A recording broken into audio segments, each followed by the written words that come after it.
bakteri di amonia itu, kotoran-kotoran ikan tidak akan mengendap di situ di kolam ini, sehingga bakteri-bakteri tidak berkembang biak di dalam.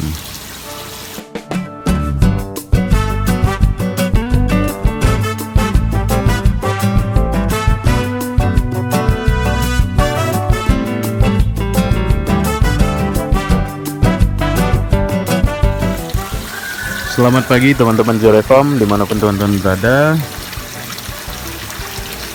Siang hari ini teman-teman, saya ingin share kembali kepada teman-teman bagaimana sebenarnya menentukan jumlah tebar padat di kolam.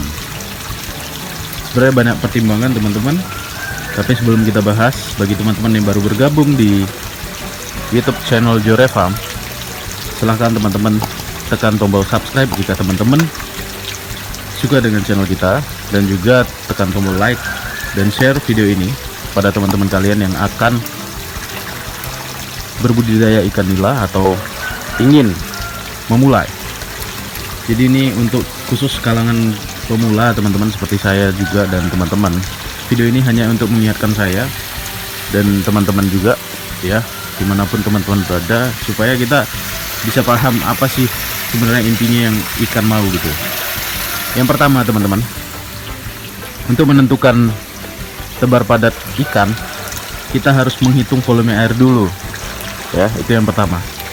Jika teman-teman menggunakan tandon seperti yang saya buat ini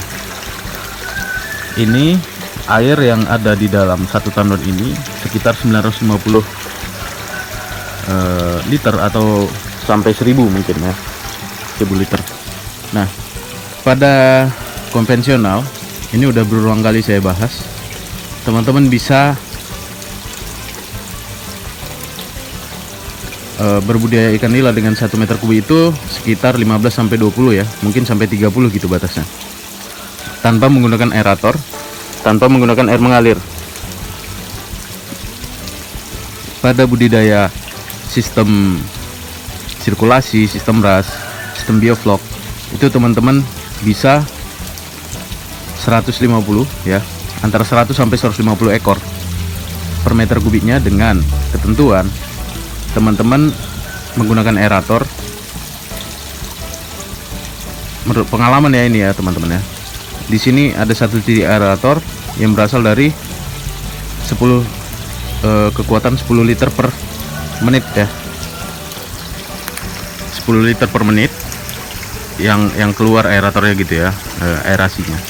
Sehingga teman-teman, jika teman-teman mau mendabelkan ya dengan sistem sirkulasi seperti saya gitu 300, itu ini eksperimen ya, masih ini asumsi saya. Jika saya membuat ikan lebih banyak, berarti saya harus membuat aerasi lebih banyak, aerator juga lebih banyak titik, dan air juga harus lebih fresh seperti itu ya. Jadi pada teman-teman yang menggunakan sistem RAS juga bisa seperti ini. Yang penting tingkat amonia itu sering dicek gitu teman-teman. Nah, kenapa saya tidak mencek amonia? Karena saya yakin dengan sistem sirkulasi yang saya buat, amonia itu akan terus keluar dari kolam ini. Beda halnya dengan sistem bioflok maupun sistem RAS. Kita harus menjaga kestabilan air ya, kita harus merawat airnya. Kalau ini sirkulasi yang saya lakukan ini sangat simpel. Saya tidak perlu merawat airnya, saya hanya perlu merawat ikannya dengan memberikan pakan yang lebih bermutu dan cukup gitu kepada ikan saya, sehingga ikan ini terpenuhi kebutuhan gizinya seperti itu. Jadi kalau pada sistem RAS maupun sistem bioflok mungkin kita harus merawat air dan harus memberikan pakan yang sesuai, tidak boleh kelebihan juga, karena terbentuk amonia yang sangat tinggi nanti di dalam air ya. Jadi kalau sistem sirkulasi saya bisa ngasih makan juga banyak-banyak, karena apa, amonia yang terbentuk nanti akan keluar sendiri dan tidak akan dikembalikan lagi ke kolam gitu, seperti itu teman-teman. Tapi pastikan teman-teman sumber air teman-teman itu melimpah ya. Pada teman-teman pada lokasi teman-teman yang sumber airnya tidak melimpah, jangan berkecil hati ya. Artinya kita masih bisa menggunakan sistem bioflok maupun sistem RAS. Seperti itu. Jadi pada sistem RAS ya,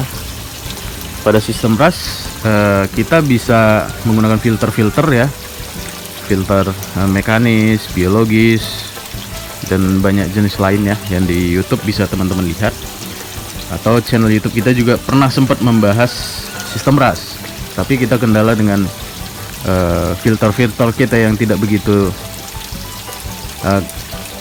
mumpuni, sehingga ataupun kita waktu kita sangat sedikit, kebetulan ada air di dekat rumah kita melimpah, jadi kita manfaatkan itu, kita menggunakan metode sistem sirkulasi saja tanpa filter. Dan banyak juga teman-teman di YouTube Joreva menanyakan apa sih bedanya sistem sirkulasi dan sistem RAS gitu. Kalau pada sistem sirkulasi ini kita tidak menggunakan filter, jadi kita lebih santai ya, kita hanya ngasih makan aja gitu. Dan terus terang pada sistem sirkulasi ikan lebih sehat karena airnya fresh terus, tidak ada jamur gitu ya terbentuk, karena itu tadi tidak ada amonia yang membentuk spot-spot bakteri di amonia itu. Kotoran-kotoran ikan tidak akan mengendap di situ di kolam ini, sehingga bakteri-bakteri tidak berkembang biak di dalam.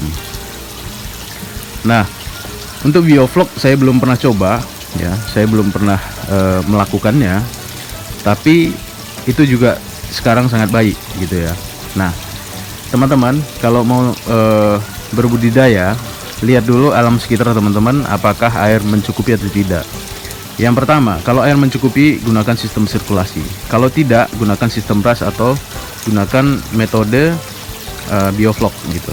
Nah, teman-teman, untuk ikan sendiri di dalam kolam ini ada 300 ekor, yang biasanya 100 sampai 150 saja ya rata-rata orang memelihara. Kita 300 ekor, dan sampai hari ini kematian ada 2 teman-teman, sampai mungkin udah ada hampir 3 bulan ya kematian 2 ekor saja. Nah, untuk respon makannya teman-teman, kita lihat tadi pagi sudah saya kasih makan 1,5 ini, sekarang saya kasih makan lagi 1 ini. Teman-teman bisa lihat respon makan ikan saya. Memang di sini ada 300 ekor teman-teman, nanti yang makan ini ganti-gantian. Jadi keunggulan ikan nila adalah dia bisa membentuk barisan ke bawah, sehingga tidak semua di atas gitu ya, tidak perlu semua di atas. Nah, saya menggunakan 4 titik aerator sekarang, cuman 2 titik aerator di sini ini tidak begitu bagus, tapi nggak apa-apa, yang bagus hanya 2 ini teman-teman. Sebelumnya saya juga menggunakan Venturi, tapi karena Venturi saya kemarin lepas masuk ke dalam, saya malas ngambil ya, jadi saya bikin aja air ngalir seperti ini. Jadi teman-teman, beginilah cara saya ngasih makan. Saya juga tidak membibis pakan ya. Kalau menurut teman-teman cara ini salah ya, buktinya ikan saya hidup semua. Tapi apa itu peternak itu ya, budidaya itu tergantung peternaknya ya, kita mau ngasih dibibis dulu atau enggak. Kalau ikannya happy aja nggak usah ya, ikannya juga cukup aja. Tapi ya teman-teman, itu bebas saja ya untuk pakan, untuk nutrisi-nutrisi yang perlu diberikan kepada ikan, bebas saja. Tapi intinya untuk memenuhi kebutuhan gizi ikan, kita harus menggunakan pakan di atas 30% proteinnya, seperti itu, supaya ikan-ikan kita mendapatkan cukup protein gitu ya. Nah, ini ikan-ikan saya yang gede teman-teman. Di sini ada yang sepertinya 750 gram sudah ada ini ya. Saya biarkan di sini isinya hanya mungkin 15 sampai 20 ekor untuk indukan ya. Di sana ada juga teman-teman bisa lihat ya. Di sini juga ikannya sangat lap-lap ya, kita bisa ngambil ikannya juga ya, bisa kita tangkap gitu pada saat seperti ini. lumayan teman-teman, besar-besar juga ya. Untuk ukuran konsumsi sudah bisa, nanti kita panen juga. Nah untuk ini juga ya, di sini juga udah lumayan gede-gede, cuman belum saya panen karena nanti akan saya panen.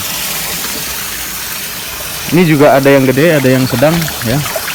Jadi teman-teman harus optimis kalau untuk berbudidaya ini. Di sini ada yang kecil-kecil ya. Sini juga jinak-jinak teman-teman. Ini sistemnya statis, hampir mirip kayak bioflok. Jadi saya ngasih gitu aja, saya atur. Si 30 ekor ikan, kasih pakan gitu aja, nanti ganti air. Jadi teman-teman mungkin ini aja dulu yang bisa saya sampaikan. Akhir kata kami Jore Farm mengucapkan banyak terima kasih kepada teman-teman yang selalu support video YouTube kita, dan juga teman-teman yang belum subscribe, silahkan subscribe karena teman-teman bisa mendapatkan informasi-informasi yang betul-betul real dari lapangan. Hanya ini yang bisa kami sampaikan. Salam ternak dari Jore Farm.